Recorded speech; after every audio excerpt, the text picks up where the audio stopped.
Greetings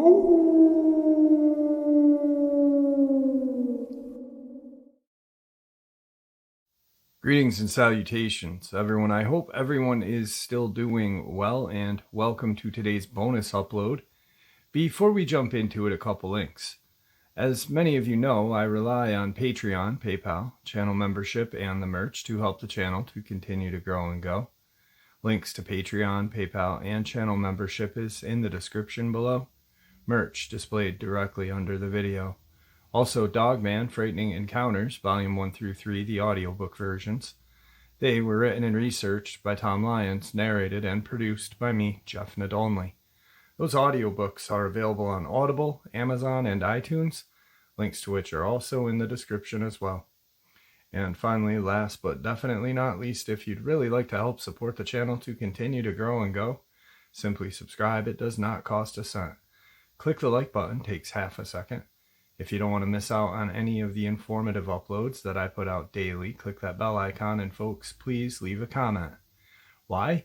Well, because all of these things really do help the channel to continue to grow and go. And yes, folks, they definitely do matter.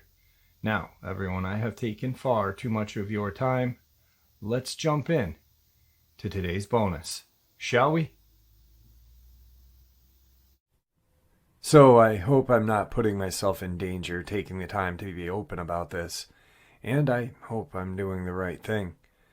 I'll start off with my own encounter and then proceed to talk about encounters of two other family members. So 2 or 3 years ago, I first came across the idea of the existence of creatures existing. I've always been interested in the paranormal, but at the same time I didn't want to get involved. I wouldn't shut my mouth about it, talking to my friends and whatnot, until one day something happened that spooked me. My family has this property a mile or so away from Roanoke River, and it is acquired a long time ago. It covers a lot of land, and it's completely densely wooded. Part of my family has been there since. It's currently split between my sister and her fiancé, and on the other half is occupied by my grandparents. One day I was there because the internet at my house had stopped working, and I had to complete an online coursework because this was during the time of COVID and shutdowns were everywhere. I'm in the house alone, quietly minding my work, and then I hear a scream in the distance. I can't say why, but I froze, my eyes locked, staring out the window. I've lived in the country before, and I know how noisy and weird animals can be. It freaked me out because I've never heard a scream like that before. It sounded distorted and animal-like, yet also like a human being being murdered. In my mind, I knew it had to be an animal. I mean, it's the woods, and animals live there. They'll eventually make weird noises. Now, before I finish, I want to say, I still think there is possibly a more common explanation for what occurred. I don't know what happened for sure, so I'm not going to make any certain statements. 30 seconds after this scream that sounded pretty far, I heard a male hello sound very close to the window I was staring out of. The way my gut churned and the sick feeling I got instantly was like none other. I felt my breath was leaving my body. It was the tone of this hello. It was as if a friend was excited to see me, but I saw no one out there. My mind was just racing and telling me to get out. Likely chance of it being an actual person murdering people or something. I just needed to get out of there and leave, so I did. I called up my family, who were away at the time, and I told them what happened, explaining how either they have someone trespassing, or something really weird is going on. They investigated when they came home and nothing was found. I decided to then respect that I didn't know what was out there. And there are people who have been around longer than I have, and I should listen. I stopped worrying about it, and I rarely think of it. And I personally have never had another encounter like that. My sister and her fiancé, however, have their own side of this ongoing experience about this property. I'm only repeating what I managed to get out of them. Whenever I tried getting them to recount their experiences, they just stared off into the distance and seemed closed off. It is obvious they truly believe what they saw was something out of the ordinary. Well, her fiancé had family from New York over. They spent a few nights there, and a couple of the family members self-identified as witches. My sister told me they had heard of skinwalkers and such creatures and wanted to try to call them out. Now I'm not sure if that's even possible. I thought it's rather unwise, but not my house, not my problem. A while after the visit, my sister came to my house and she talked to me about something she saw while driving home at night. She described a pale figure, white and faceless, on the side of the road of this property I had my experience at. She really wouldn't go much into detail because she didn't enjoy talking about it. I realized that something serious could be on that land, and I advised her not to worry about it, and that weird, unexplainable things happen all the time. Until also when her fiancé was driving home by that land at night, and he saw it as well. He went into more detail and described it as faceless, white, bright humanoid. It sort of crawled in a skipping fashion and did not stop across the road in front of the car. I opened up about this to someone who runs a museum for all things paranormal in a nearby area, and she advised me to get in contact with somebody who may know of a Native American spiritual leader. The only Native person I know, though, was my late grandfather, so that is a dead end. I personally allowed myself to be at peace, though I have been ignoring it and refused to dwell on it. And nothing has bothered me, though. I'm going tonight to stay at the house again. What makes it even creepier is that especially when it's cold, we hear coyotes howling all the time out there. And it sort of became a peaceful thing knowing that nature is as it should be. But when the sun goes down and those woods are quiet, I can't help but imagine what could be happening beyond what I can see. I would actually love to go camping one day and spend time outdoors, but something's changed in me that makes me reluctant to leave the walls of a house. Honestly, guys, that's a perfect example of this person kind of closing down. I've said it about 1,000,000 times over that there are two types of people after having a very strange encounter with any type of cryptid or really anything that is unexplainable and possibly dangerous. They either shut down and avoid any possible interaction with anything ever again, or they become completely obsessed and really dwell on, I guess, the negative or whatever these things are. And both can be dangerous. It's just how you do both, I guess, with maybe a healthy medium. Anyway, on to today's first video clip. The first video clip is what appears to be a Bigfoot running through the woods. The first 15 seconds are at actual speed, and then it's slowed down so you can see how it's progressing through the woods. I'm going to share it 2 times, one right after another. That way you guys can really get a great view of this creature.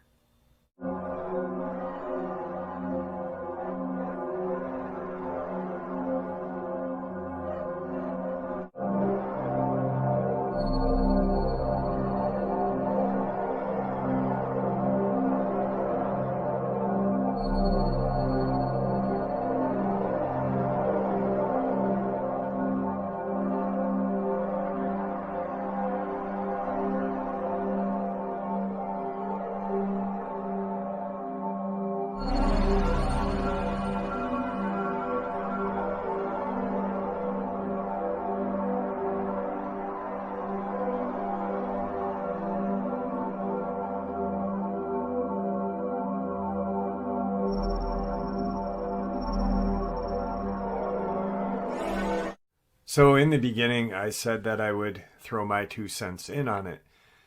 I am leaning about 80% of this being real. When it's slowed down, you can see the size of the bounds it's taking. It's not just a small human. It's really taking some enormous steps and then heading back toward the wood line. So 80%?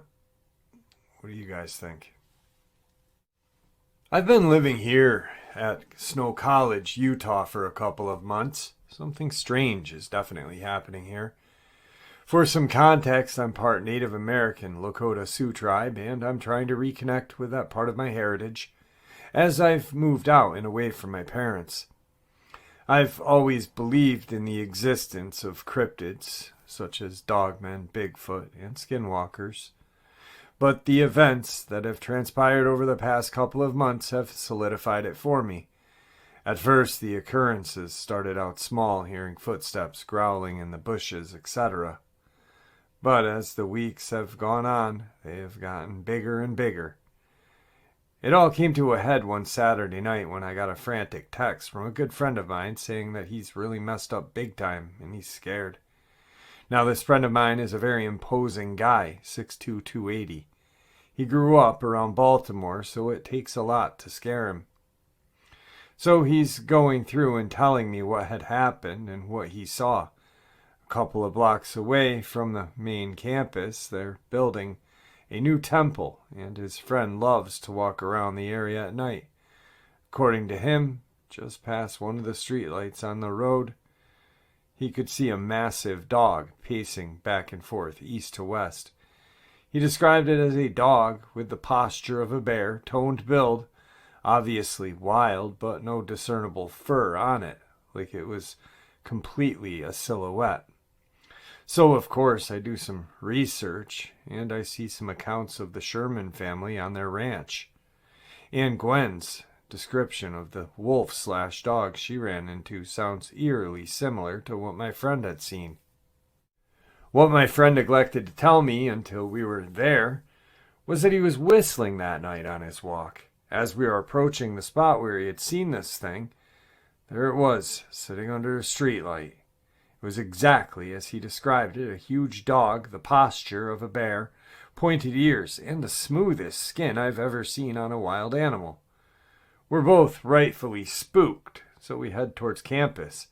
As we are walking past the Humanities building, he tells me that it was around this spot where he was seeing shadow figures.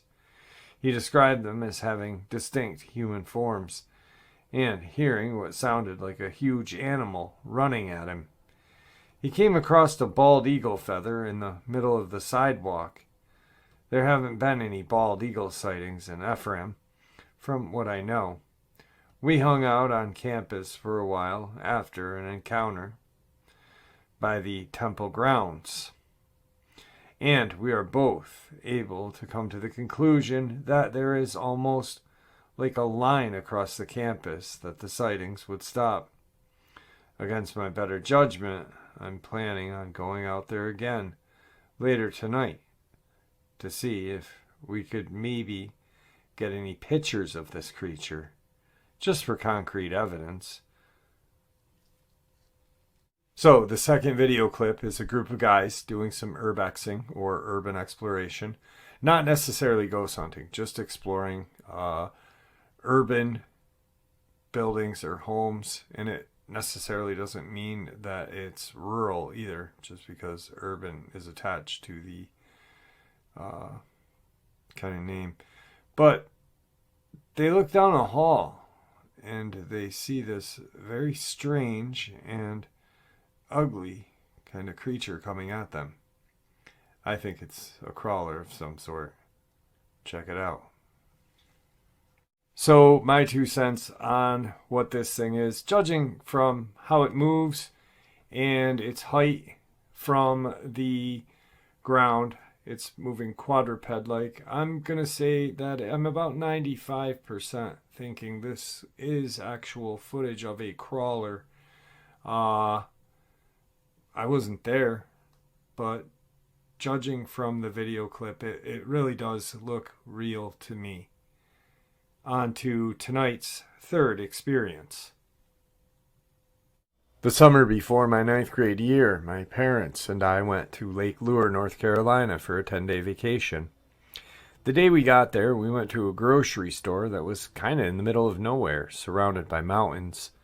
While my mom was buying groceries, my dad and I found a hiking trail on the other side of the parking lot, and we decided to go on it.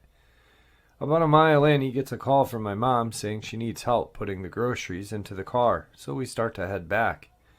I run a little ways ahead over the hill and out of sight from my dad, coming across a tiny creek off the side of the path. I went down to stick my hands in and watch the minnows while waiting for my dad to catch up. But I soon realized something was off. Everything was dead silent. The birds had stopped chirping, the leaves in the trees stopped rustling, the creek wasn't babbling, even though I could see the water splashing over the stones with my own eyes. I couldn't even hear my own breathing. I pick my head up and scan the area, and I see something only 15 feet away from me. I say something because I thought it was a cream-colored husky, but I realized it was far much bigger than any wolf dog I've ever seen. At the time we had a German Shepherd, and whatever this thing was would have dwarfed her significantly. It was just standing there looking directly at me, not moving or making any noise. I hadn't seen it when I went down to the creek. It's as though it had appeared out of nowhere. I don't know how long we stared at each other for, but for whatever reason to this day I cannot remember what color its eyes were, and I looked directly into them for the entire time. An indeterminable amount of time had passed, and then finally I heard something. My dad, still on the other side of the hill, calls out and makes sure I was there. The thing's ears twitch in his direction, and then it just kind of huffed, turning away and taking off, disappearing behind a ridge in 3 leaps. I was stunned. My dad approached me, asking what I was doing, and I told him I think someone's dog is loose out here. He said there was no one else out here, so it might have been a stray. What did it look like? I had described its appearance as best as I could. Cream-colored, pointed ears, dense coat, fluffy tail, much bigger than our dog Maggie. The eyes, of course, I couldn't recall. He said it sounded like it resembled a husky, but it was closer in size to a wolf. The only problem were wolves are rarely solitary, and he was pretty sure there aren't any wolves in the current area. Perplexed, we went to help my mom with the groceries and continued our drive to our little cabin Airbnb we were staying at, having to chalk up the encounter as just weird. A few days later, my parents were going out to dinner. Me, being 14, stayed behind in the cabin and watched anime, just to get away from them. It was a shotgun-style cabin, meaning you could come in through the front door, take 10 strides straight forward, and exit through the back. Upon entering, you were in a combined living room kitchenette, with a bedroom I was sleeping in to the left of the front door, and a master bedroom and bathroom to the right. It was a raised cabin with stairs on the side by my bedroom leading up to the front porch that spanned the entire front side of the house, ending on the right side with a railing. It also happened to be literally on the side of a mountain. The driveway was at an incline where you always had to put the emergency brake on when you parked. As they were heading out, I was sitting on the couch that was against the front wall of the house. The front door is to my right, and there is a giant long window behind me that looked out onto the porch. The back door was ahead of me, slightly to the right, just outside of the kitchenette area. If it hadn't been in my line of sight, I wouldn't have realized it was left unlocked. And I noticed that while they were backing down the driveway, so of course, being paranoid 14-year-old, really into creepypasta and top 5 ghost videos to make you crap your pants, I immediately got up and locked the door. I then double-checked the other door and all the windows, closing all the curtains. A few hours had passed and not much happened, which was relieving for me since at the time I didn't have a phone, laptop, or tablet. nothing to communicate with people except for a landline in the cabin, and nothing but the knives in the kitchenette to defend myself with. But it was short-lived. That relief was soon replaced by an unimaginable fear as I heard rapid footsteps directly behind me outside on the porch. They raced past me and stopped at the front door. Whatever, or whoever it was, sounded as if it was on all fours.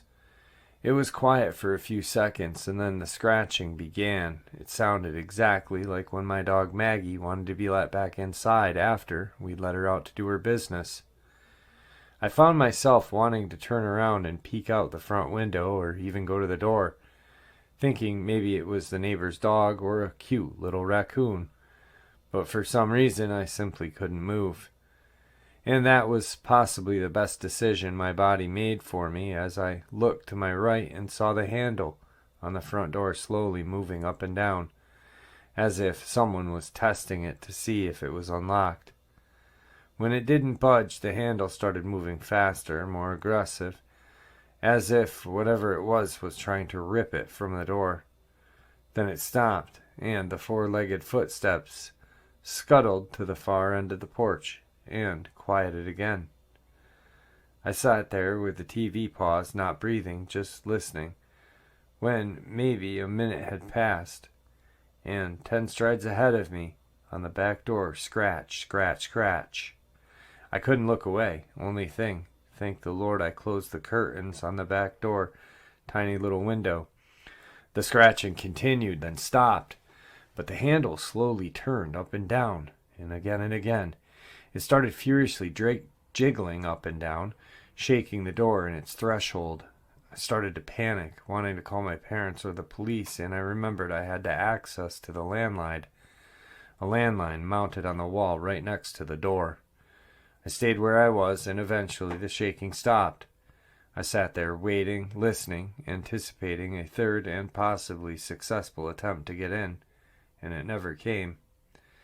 I went back to watching Sword Art Online, gross I know, trying to realize that it was being a really smart dog that lives on the side of the mountain and enjoys breaking into homes, or a really dastardly band of raccoons.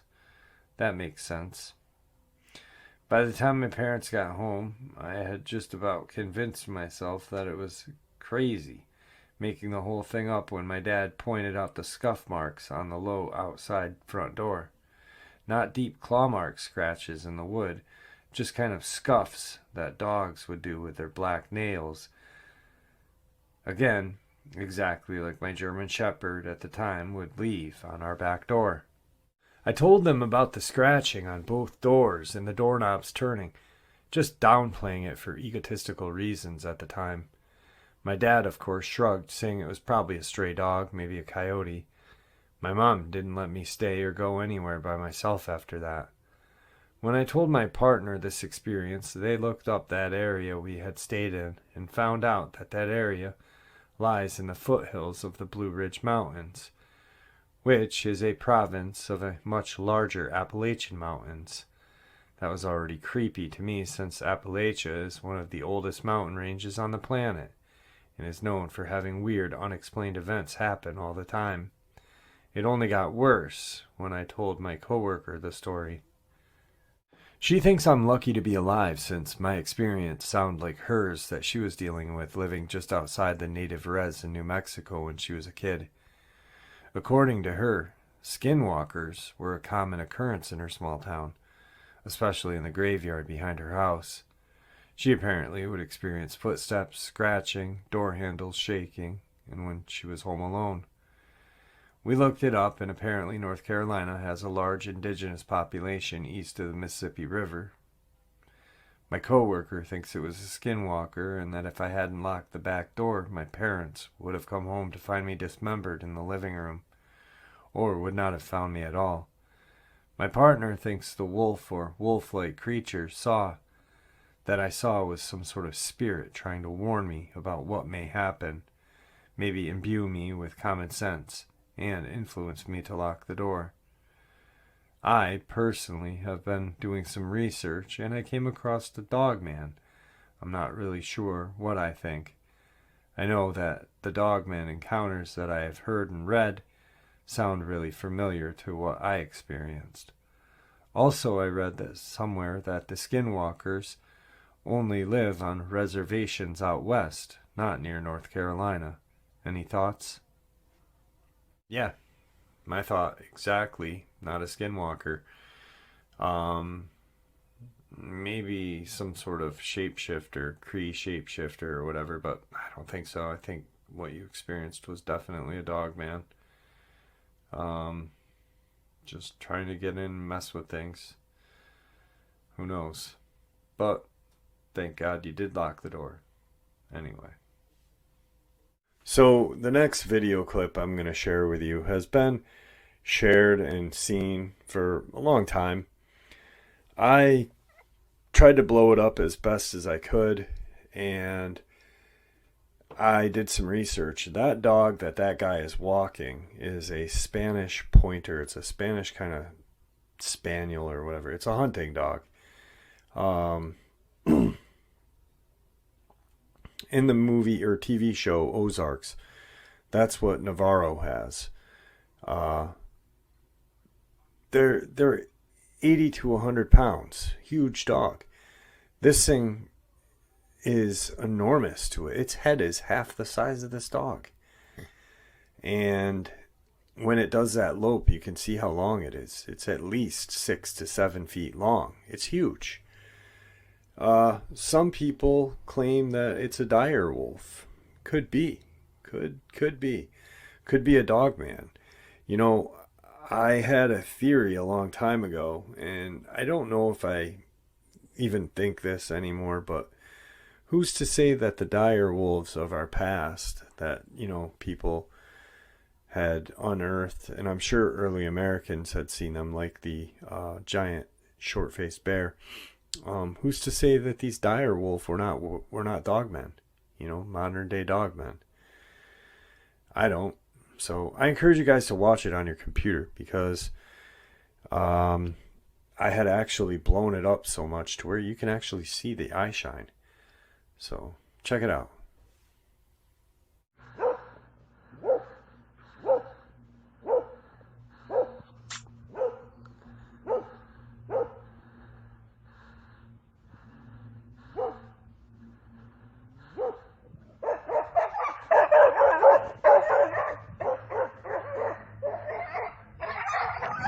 Hey! Hey! Hey!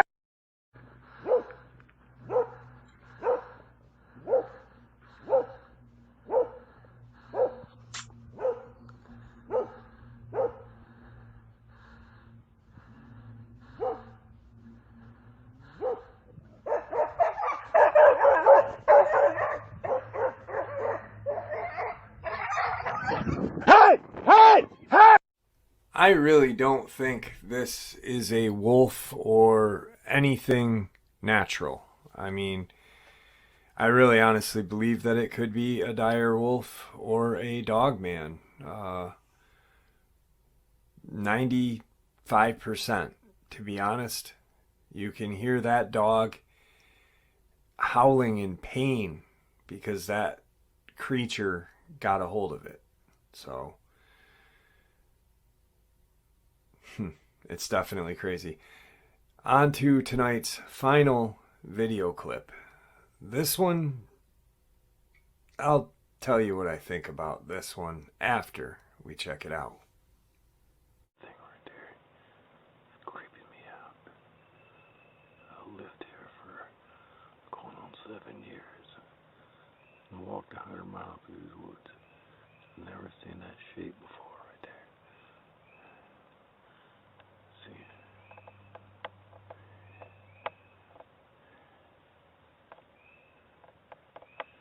it's got a funny head shape. It wasn't here earlier. Yeah, no, it's not a stump. It's not a broken tree or whatever. I don't know. It looks like it's connected right there, but it's not. I've been over there 1,000 times. It's weird.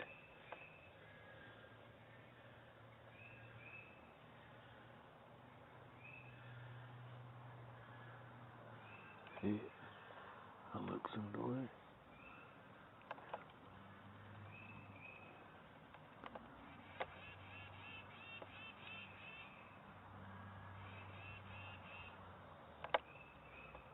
I don't know if I move, then it moves.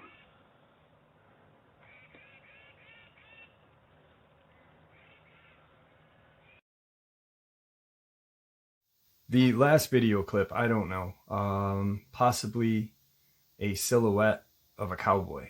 That's what it looks like to me. Maybe it is something out of a portal. I don't know, but it's all black. Nothing around it is that black. So that has me questioning the authenticity of it. But it also, being that black and that dark, makes me think about some of the experiences that we've heard in the past about how, you know, these creatures appear to be darker than even nighttime, darker than the dark of night. So maybe it's something out of a portal. But anytime I see it, I always think instantly, cowboy. I don't know. I'll leave it up to you guys. With that, I'd like to thank you all for supporting the channel. After all, it is your support that keeps the channel growing and going, and what gives us all a place and a chance to share our experiences and theories, judgment-free, just simply treated with the respect that we all deserve. Everyone, please stay safe, happy, healthy, and ever vigilant, keeping an eye on our children, pets, family, and friends. These creatures are real. They are out there, and they are dangerous. Share this information with those you love and care about, and it may just help save their lives someday. Until next time, never stop asking questions, never stop searching for the truth, and God bless.